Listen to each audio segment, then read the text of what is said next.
according to Vogue magazine, having a boyfriend, it might as well just be embarrassing. Yep, you heard that right. They wrote the article, quote, "Is having a boyfriend embarrassing now?" by Chanté Joseph. And of course, the damn thing went viral. I mean, how original, right? Next thing you know, they're going to have this Muppet, maybe a Taylor Swift, showing up to football games, to showing just how much in her real man era she is and how totally relatable she is. Oh, never mind. Been there, done that. And when a major fashion and cultural magazine drops a line like that, you know the internet is going to light up on flames. But here's the thing. I don't believe having a boyfriend is embarrassing. I believe how we're treating relationships is. So today, we're going to unpack the who, what, when, where, why, and of course, a little bit of my own unfiltered take, because that's what we do here. Welcome to Bridgette Unfiltered. I'm your host, Bridgette. Buckle up, because we're going to talk about it. Chanté Joseph, great name, is an award-winning British writer. She's a presenter. She's a digital content producer whose work spans major cultural outlets, including British Vogue, The Guardian, and Vice. After earning a degree in social policy from the University of Bristol in 2018, she went on to build a career in digital journalism, content strategy, and a little thing that I know about, podcast hosting, including working as a host of The Guardian's pop cultural podcast. Her work covers first-person reportage. She does cultural commentary and celebrity profiles. And although Joseph is publicly known for her writing and broadcasting, it seems from my research that she keeps her personal life private. Basically, published sources do not list a spouse or partner, nor any public statements have been made regarding her sexual orientation. I am well aware that there is going to be listeners that are going to say, Bridgette, why do we care about her sexual orientation? Why do we care where she comes from? Or why do we care about her, if she has a partner or if she's single or anything? Well, Karen, when a story goes viral, especially one that shapes public opinion or even challenges our values, understanding that author's background isn't at all about discrediting them, but it's about context. We live in a time where people are consuming headlines faster than they can form their own thought process, Narratives and rumors spread before facts do. Knowing who is speaking, their lived experiences, their intentions, their history, and the lens through which they view the world helps us as the readers who are consuming our own way of, how do I explain it? Our own way of, okay, I'm getting the facts, quote unquote, or I'm getting this person's perspective. Which one is it? It's a lot like when girls tell guys, listen, I don't care that you cheated. Honestly, I don't care. I care that you lied to me, because you lying to me didn't give me a chance to make my own mind up about the situation. Like if you cheat, I don't care. Do you? But know that is my deal breaker. I won't stand for it. So if you lie to me, I don't know that you cheated. So I'm not able to make up my own mind. And if we don't understand the writer's backgrounds when it comes to things that blow up like this, obviously we can't know every single storyteller, every single person's history, but as a due diligence, especially when this is my career, that I need to get perspective from all over the place. But I also have my own show, so I am filtering those facts and giving you my perspective, which is why if you go back to the beginning of this show, which started a couple of years ago, season 1, it's why I have given you guys my background. We're not going to rehash. We're not going to retell the story. Been there, done that. It's a wrap. But if you go back, then these episodes and future lets you understand, oh, okay. I remember she said it in, episode 2 of season 3 of what happened to her on set. So now this is why she's developing her own perspective. So when you listen, you can discern and you can gain your own wisdom as to what you feel internally and not be conditioned. Because the more they do this, the more influence without awareness in an era where society is deeply impressionable and driven by social trends, celebrity outtakes of what they think on the red carpet, and TikTok.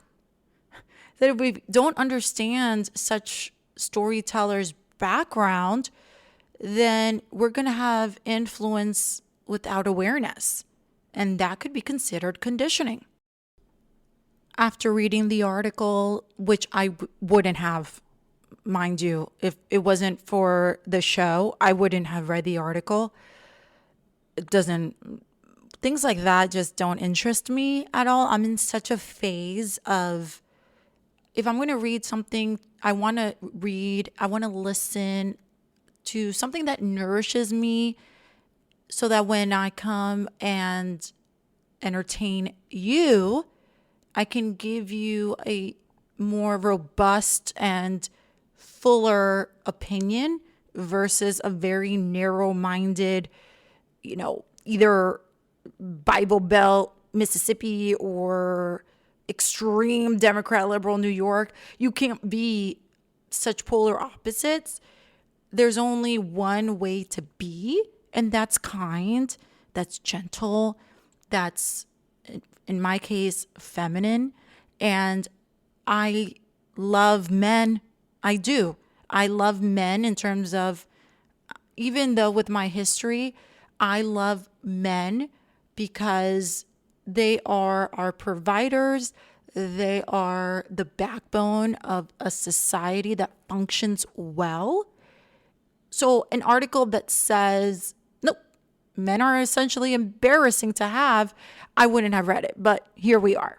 Chanté gathers quotes from women who say, and I quote, "I'm in a relationship, but I won't post him online. I'm single and I'm thriving. Being partnered feels like such a status symbol gone stale." Guys, totally. That's what it says. And the article reports what many of us were already feeling, that the culture is definitely shifting from relationship status. They're shifting from relationship status to decentering men and basically a full feminist achievement model. Why did it all blow up like this? I think it touched a nerve. I think women and men are reevaluating what being a partner means in 2025. I think that social media has changed the game. Hard launching your man, it used to be so cute. And now it could cost you followers. I know that way too well.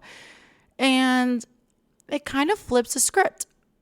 Being single is now positioned not as a detriment, but as a total flex. And the article absolutely captures that. So yes, it is trending, but as we'll see, trending doesn't always equal truth.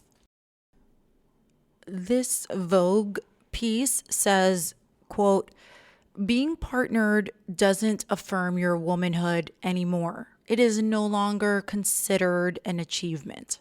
End quote. Okay, the observation is valid. The tone feels like a cop-out. Don't shoot me.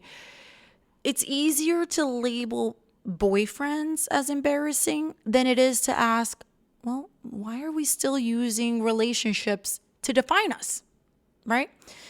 I think it's a cultural fail because it shifts responsibility off the actual problem. And it lands on it being in a partnership. Like I mentioned earlier, it used to be where you'd post your boyfriend and it was so cute. And I say boyfriend because it's once you're engaged, it's a wrap. Don't look at me. Don't breathe on me. That's it, right? Until you're engaged, I don't consider having a boyfriend to be necessary for public knowledge. Why? Because as a female, especially one like myself with my past, luckily I'm at a point in my life that I've learned and I've gone through, but there's a whole generation of women younger than me who have no idea that you're gonna go through trials and tribulations. The guy that you're in love with at 12 years old, at 15 years old, at 21, at even 25 is most likely not your end all be all if that's what you want. And it's not even so much that you have to go out there and fuck everything that walks. Coming from my background, that's humorous, isn't it? But I beg you to bear with me here. My past gave me an incredible knowledge because of how many men I came across between the strip club, between the conventions, etc. So when I tell you that I don't have a PhD in psychology, I have nothing to do with the, nitty gritty of atoms and neutrons and relationships. What I do have under my belt is years of meeting women who hated me, men who wanted to sleep with me, couples who had no idea what to do with me when they met me together because a girl wanted to seem cute and like me even though under her breath she wished I was dead because her man was doing the most when he come across one of my movies. And of course, I was part of a problem, but that's not what this episode is all about.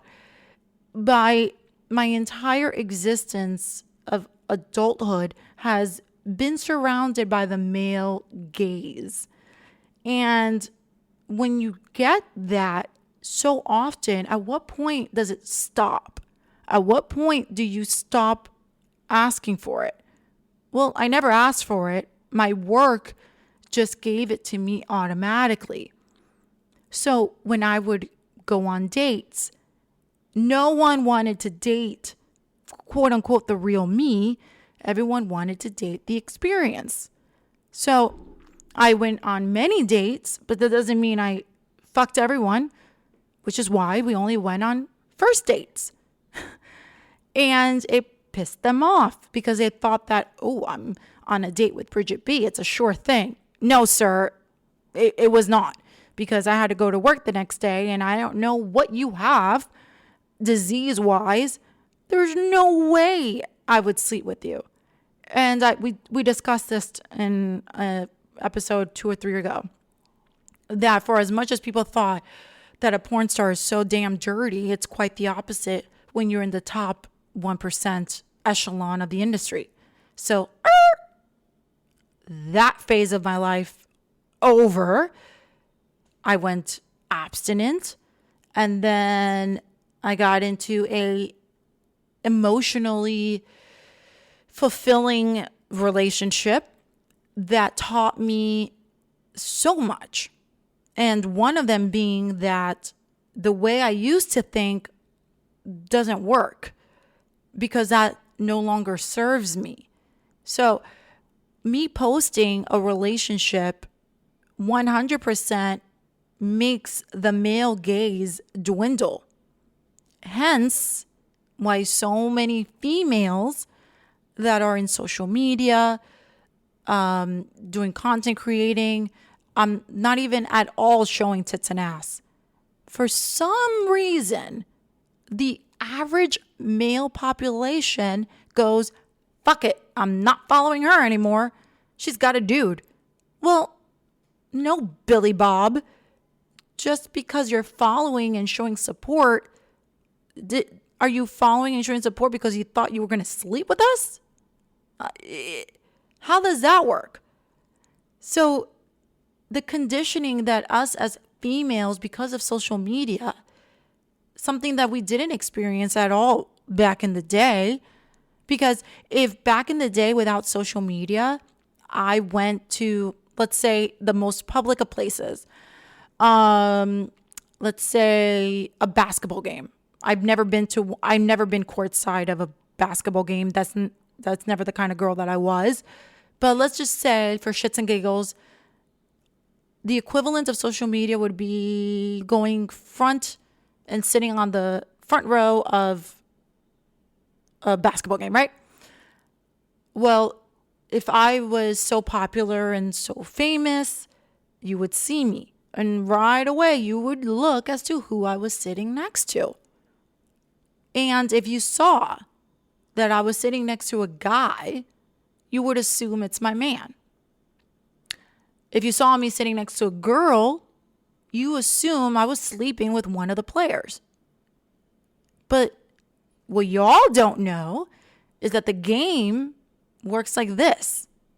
The girl gets invited by the basketball player, and she sits next to his agent, a good friend of his, and it looks like she's with him, but really, she's with the basketball player. So why is that important? Why is that a little nugget of information that I found worthy for you to know? Because it's all fake. None of it is real. You have certain platforms and you have certain aspects of journalism. You have news reports that, depending on where your mind frame is, aka if you're a conservative, where are you going to go look for your news? If you're a liberal, where are you going to go and get your news?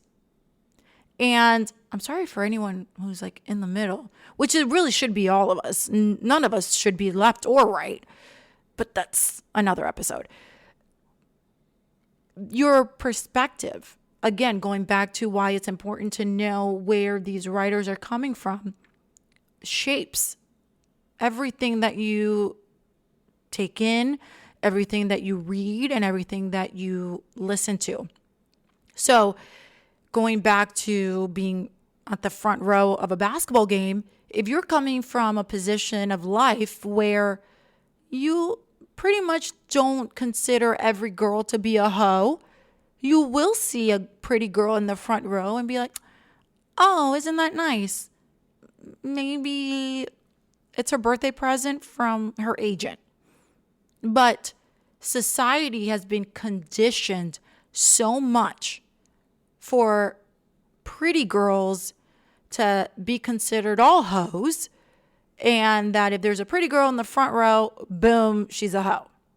So when you take that into social media, speaking from experience, when you post yourself and you would love to scream it from the rooftops that you're dating so-and-so, but your livelihood is dependent on people's perspective of you.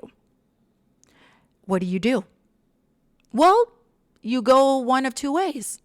You go the path of authenticity. You go the path of, fuck what y'all think, I'm going to live my life. And you can also go the other way of, I'm going to play the game and I'm going to give them what they want. That is a hard pill to swallow. And that is why society is just so impressionable. And speaking from firsthand experience, Whereas Bridgette B, the adult entertainer, had to be all tits and ass on all social medias when it was so embarrassing. I cringe at the fact of how much I had to post because I had obligations. I had, Brazzers, I had Naughty America, I had these major studios that in order for me to get hired for the next movie, I had to be popular. Or else what's the point? There's no point of showing your entire inner intestines on screen if you're not going to come out as the best of the best, whatever that means. And that was my mentality. And it got to the point where I had to stop following friends. I had to stop posting my friends when we'd go out because my Instagram is a business. And I actually posted something about 2 days ago where I wrote, new friends that I build now in my everyday life, they want to post all the time, and I love them for that. But for me to post them on my Instagram, it doesn't serve a purpose because my Instagrams are for the public, and I don't have a personal Instagram. Bob, Joseph, Mary, Jennifer, Jessica, Billy Bob from Montana. No one cares what I'm going to eat for breakfast. But what you do care is what I'm posting. Is it authentic to me? And that's where the game becomes yours. Am I going to post for the male gaze, or am I going to post to give you what's like in my heart, but in a visual way? Because it's still fun. It's still entertainment. You can't base all of your thoughts in life on what people post on social media. So there is an entire world of branding, etc. And that's neither here nor there. But when it comes to Vogue and it comes to these articles, it's so important because this impressionable younger generation absorbs it so much that it will create an entire new generation of feminists, of I don't give a fuck about men, Okay, Karen, if you are thinking like that so much, I bet you 10 to 1, and I'll put $1 million on it, that if you have 2 men in front of you and one of them opens the door, knows what you want to eat at the restaurant and orders for you, holds your hand and makes sure that you are standing in the inner portion of the sidewalk, opens the door when you are walking into a restaurant or, that game, that basketball game, versus a guy who goes, well, you can open your own door. Okay, you want to go 50-50? Great. Okay, well, I'm going to stay at home and you're going to go out and work so that your whole feminine energy is so drained, you're exhausted, and you want nothing to do with me when you do come home. And then after 5 years of that bullshit, I'm going to leave you because I'm looking for a female, a woman that can love me and nourish me and make me feel like a king of my house so that I can go out and provide that paycheck so that you can be home and take care of the kids. Which one are you going to pick? They all think that men being shit is that, flex. And I'm like, no, it's not. But I know why you think that is. And that's because we've experienced it through social media. You who are listening might be that guy who unfollows because your favorite looking girl has a boyfriend, instead of showing her support and being like, good for you, girl. Hope it works out. I'm supporting you. I'm not being a creep. My distance is a distance because it is social media. So I'm going to absorb it as entertainment and let it go, instead of being so harped up on it and getting so pissed that you unfollow her. And now she is seeing that. She sees the trend because as soon as she posted that picture, she saw her followers drop 2%, and now she will never post again. So here's where I lean in on all of this. This idea that having a boyfriend is embarrassing is a total fail. Not because partnership can't be valid, but because what's being blamed isn't the relationship status, it's the unhealthy narrative around it. Let me break it down. If you're only valued by being with someone, then your sense of worth is being dependent on the having another person next to you. Well, we know that's not true. If you're hiding your partner because you're ashamed of him or ashamed of how you look attached, well, that's not protecting your privacy. It's masking a full insecurity.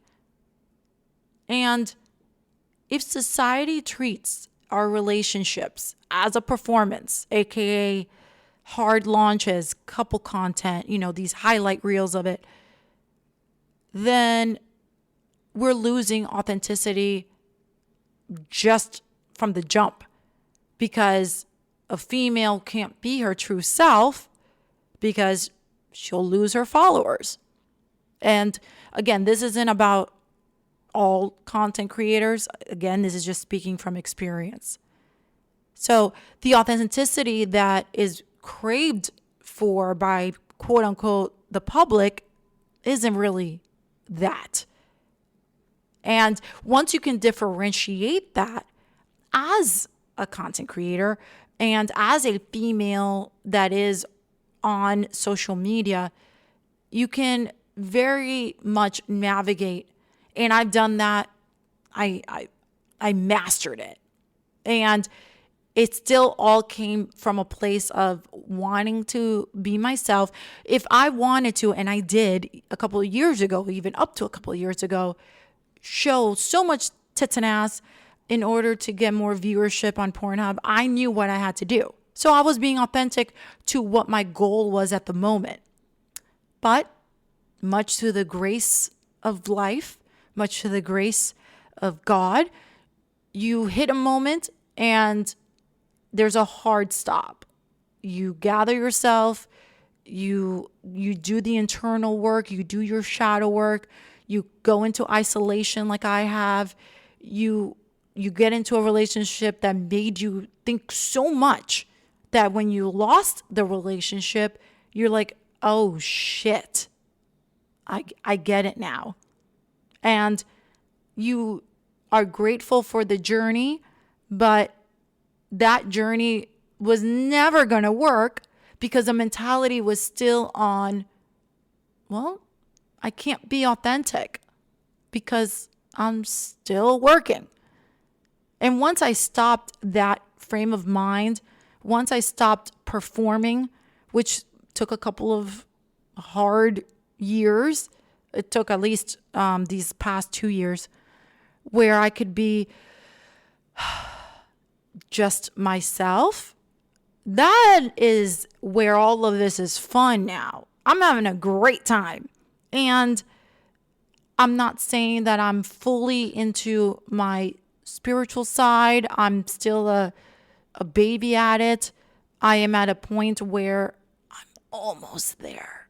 I'm almost there. And I am being proven every single day more and more just how deep the love of Jesus and God is in my soul, that I am not alone, that I am not just a female worthy of a male gaze because of her tits and ass. And the mission that I have is so much greater because, like I said in the beginning of the episode, I cherish males. I believe that a hardworking, God-fearing, family-loving, woman-respecting male is so vital to our society, so that when you guys open our doors, when you guys are guiding us in a restaurant, when you guys are being providers, when you guys are letting us lean into our feminine, there's nothing fucking better. And when that point comes and we announce it to the world, woo, you know that's the one. I used to date from a very different place, a place where attention felt like safety, validation felt like love, and relationships just felt like my proof that I am worthy, right? When I was an adult entertainer, I wasn't just navigating men, I was navigating their projection on me. I learned very early on that people don't date you, they date their idea of you. And sometimes that idea was 100% built on fantasy and not reality. Men thought they already knew me. They thought that the proximity to me meant a storyline for them. They weren't pursuing me. They were pursuing what they assumed being with someone like me meant. Back then, I didn't fully understand my worth beyond the image of Bridgette B. I didn't yet know the strength in being unseen, the power in my mystery, because that was gone, or how liberating it was to not perform intimacy, but actually feel it. I confused availability with connection and attention with devotion, because when the world claps for you, you start thinking that the applause equals love. But the applause fades. And when it does, you're left with quiet. And it was a quiet that I once feared. And now I crave it like peace after a big storm. And now today, speaking today in my authentic self, I date completely differently. And it's not because I became softer, but because I became different internally. When your maker enters your life, you stop asking the world for validation because it was never theirs to give you. And my boundaries aren't like stone walls. They're just me being in alignment. And they aren't punishment. They're my protection. Now, if someone wants access to me, they're not getting the highlight reel on Instagram. They're meeting a healed woman, a woman who listens to her spirit before her loneliness, and a woman who knows that intimacy is sacred and that her energy is expensive. Because I'm not dating to be chosen anymore. No, I'm already chosen. I've been chosen. My creator chose me a long time ago before I was even a thought in someone's embryo and sperm count. It's so liberating. I move slower now. I speak softer, but my standards are much higher, which is interesting because one of the overall narratives that the average guy gives me, and I say guy because women haven't caught on yet. That's not my demographic so much. And that could be many things, but I hate to say that it is the prettiness of it all. But there are, as much as there is pretty privilege, there's also a whole lot of bullshit that comes with it. And I'm not saying that I'm pretty for everyone. Oh God, no. I love myself, don't get me wrong, but I'm not everyone's cup of tea. And that's completely fine. If you like a girl that it's the girl next door and, you know, she has no tits and she's a little brunette and she's super cute, that ain't me. We're not even going to sugarcoat that one. I love my glam. I'm still but I've always loved it. And I didn't do it even back then for men. I did it because I loved doing it, which is what made me successful. I performed, but the performance was based around a natural femininity of mine, which gets overlooked as being a hoe bag. It's like, God forbid a pretty girl walks around confident, walks around with a little bit of makeup and enjoys getting dressed up and enjoys her outfit because already, she's performing for the guys. She's a hoe bag. I'll never understand that. But that's neither here nor there. What I think that the difference between myself then and now isn't just lifestyle, but it's leadership. I'm being so vulnerable in telling you that God didn't just refine how I see men, He refined how I see myself. And once you see yourself through His eyes, embarrassment shifts. Being in the wrong relationship, that's embarrassing. Pretending for social approval, that's embarrassing. Abandoning your peace to be chosen, that's embarrassing. But having a boyfriend rooted in character, respect, emotional safety, there's nothing embarrassing about that, ladies. That's awesome. That's beautiful. That's divine intervention. And if the world ever tries to make you, my ladies that are listening, feel cringe about that, well, listen, I'm telling you right now, that says more about their relationship with themselves than yours with your partner or your maker. And guys, don't let articles like this influence you either, because you are needed, you are respected, you are wanted, and you are loved. When you give us what we need and you're not a piece of shit. For this week's Dear Bridgette segment, visit www.theunfilteredsociety.com. It's a space that is an extension of the podcast, and there you get more tidbits and more info, and it's a community of all of us here who are just trying to be a part of a solution and not part of the problem. Again, that's www.theunfilteredsociety.com. Let's wrap it up in a pretty little bow. There's a lot of things that I think the article missed, but that's not my place because I'm not the writer of it. Luckily, we all have First Amendment, and that's the beauty of this country. But in my point of view, I don't think relationships are the problem, but the way we treat them. The way we treat them like props, like trophies, or like a social media PR move. We don't need a hard launch or prove anything. We don't need to shame singleness. We also don't need to shame being part of a relationship. We just need to stop performing our lives for strangers and start respecting the parts of ourselves only someone who truly sees us gets to know. So no, having a boyfriend isn't embarrassing. Settling is.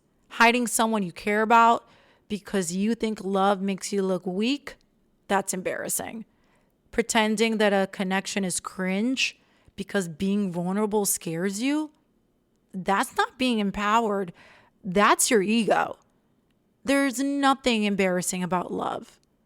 The only shame is in pretending that we don't crave what we were designed for: intimacy, partnership, peace, and truth. And if this era wants to glamorize solitude, that's fine. Solitude is sacred. I've been in it. I've done my due diligence. But connection is too. So let the world debate whether being in a relationship is embarrassing. I'll be over here choosing peace, choosing alignment, choosing God's path for whatever my heart is going to be involved in, whether that's solitude or being in a partnership. Because at the end of the day, trends, they will expire, ladies and gentlemen, but real love doesn't. Thank you so much for sitting with me through all of this. This was fun. I wasn't expecting this article to come out like that, so I enjoy doing these deep dives with you. If you felt the click when someone said your relationship status made you look basic, then this was definitely for you, okay? Subscribe wherever you listen. Follow at Bridgette Unfiltered for more behind the mic thoughts. And tell me, do you think having a boyfriend is embarrassing? Do you think having a girlfriend is embarrassing? Or is it something else? I mean, who knows? Who knows what the media is going to come up with next week? Until next time, ladies and gentlemen, thank you again for being here on Bridgette Unfiltered. Stay honest, love yourself, but most important, always stay unfiltered. Because when you're unfiltered, you're just being honest. Mwah. Bye.